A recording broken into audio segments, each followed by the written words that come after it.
Is this the first really big victim of the writers' strike in Hollywood? Welcome to SciTrek, your sci-fi TV and movie channel.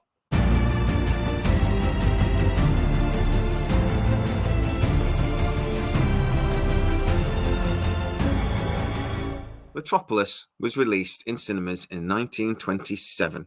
It was a silent sci-fi movie. It was very grand in scale.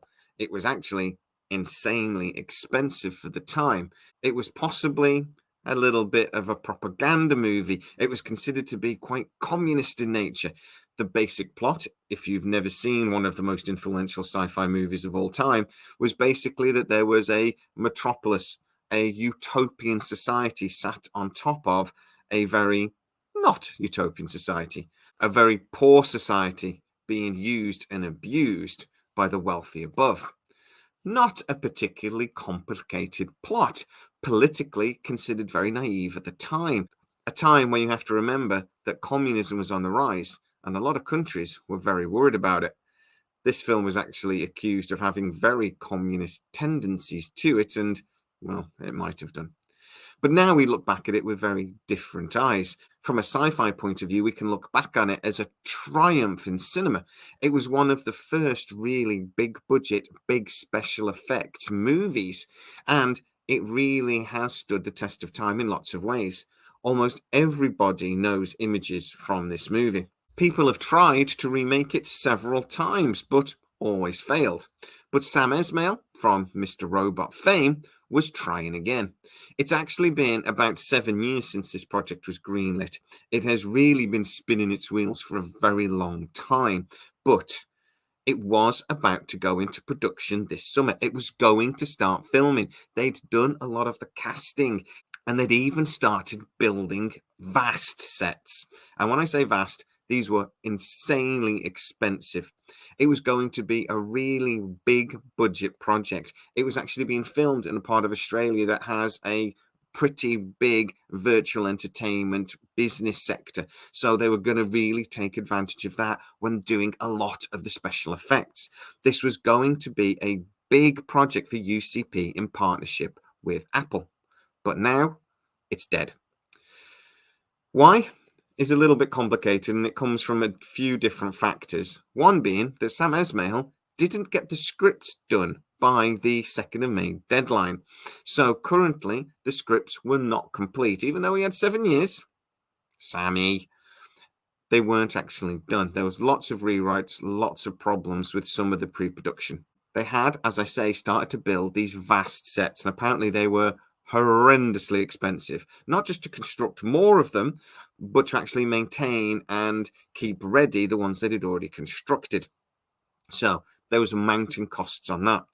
And at the end of the day, UCP stated that, look, we don't know when we're going to be able to film.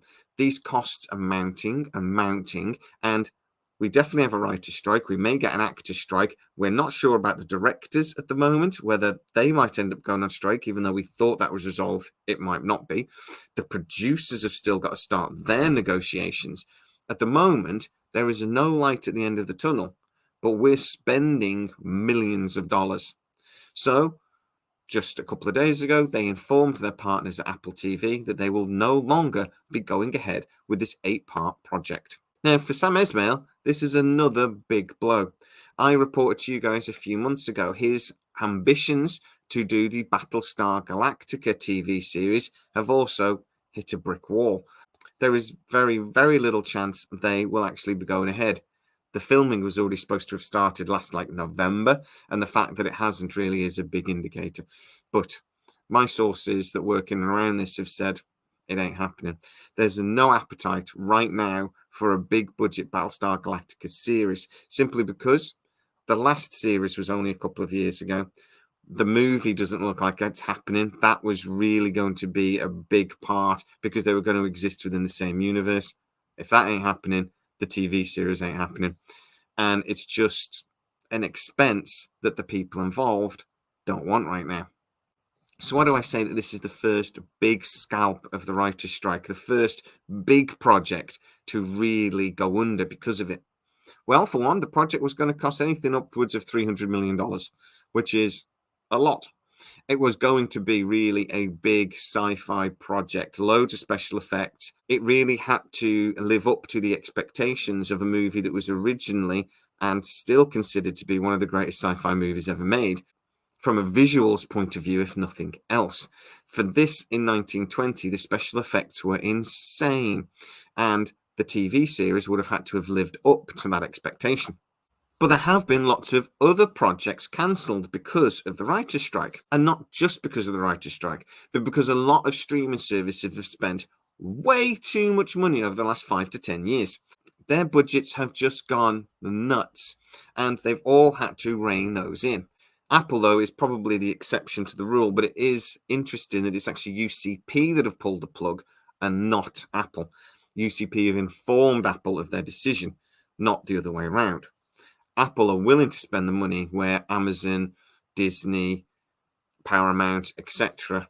are desperately trying to rein in costs. UCP seem to be the ones that actually desperately try not to spend the money.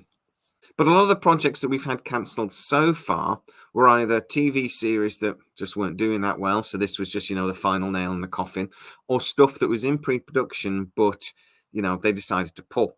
So, they'd said, look, the writer's strikes happened. We can't move forward with them right now. Let's put a pin in it and think about it. Maybe come back to it later. But for the moment, it's done. So the writer's strike really has stopped some stuff from getting into development, but it's not really shut anything down permanently. A couple of projects, for example, like Daredevil, have been put on pause. Filming had started, but because of everything else, they decided, look, we'll just put it on pause until this is sorted. But they haven't actually been cancelled. Metropolis was a highly anticipated project, not just because of Sam Asmail's connection, but because it was based on the original that's been regularly voted to be the most influential sci-fi movie ever made. So this really is a little bit of a shock. This really does show the impact of not just the writer's strike, but also the rising costs in Hollywood and the fact that they just cannot sustain the spending that they've been doing the last 5 to 10 years. We're not going to be seeing these big budget projects anything like as much going forwards. Even Netflix are going to have to start reining in some of that spending. I really do suspect this might be the first of many. But guys, get into the comments to what you think. Is this a shame that we are going to be losing this Metropolis TV series? Is that something that actually you would have loved to have seen? That this is actually based on a basic premise that is still just as real today as it was in the 1920s, of a rich upper class taking advantage of a lower, poor class? Is that really a story of all ages? I'd love to know exactly what you think, so please get into the comments. If you are new to the channel, please like, subscribe, hit that bell notification. You know what to do. Also, you can go to patreon.com/SciTrek, where you get to see most of our new videos first. And for a small contribution each month that really supports the channel, you get to see them without the adverts, and you can even do a 7-day free trial to see what it's all about. So go and check it out. As always, please stay safe, and I'll see you next time.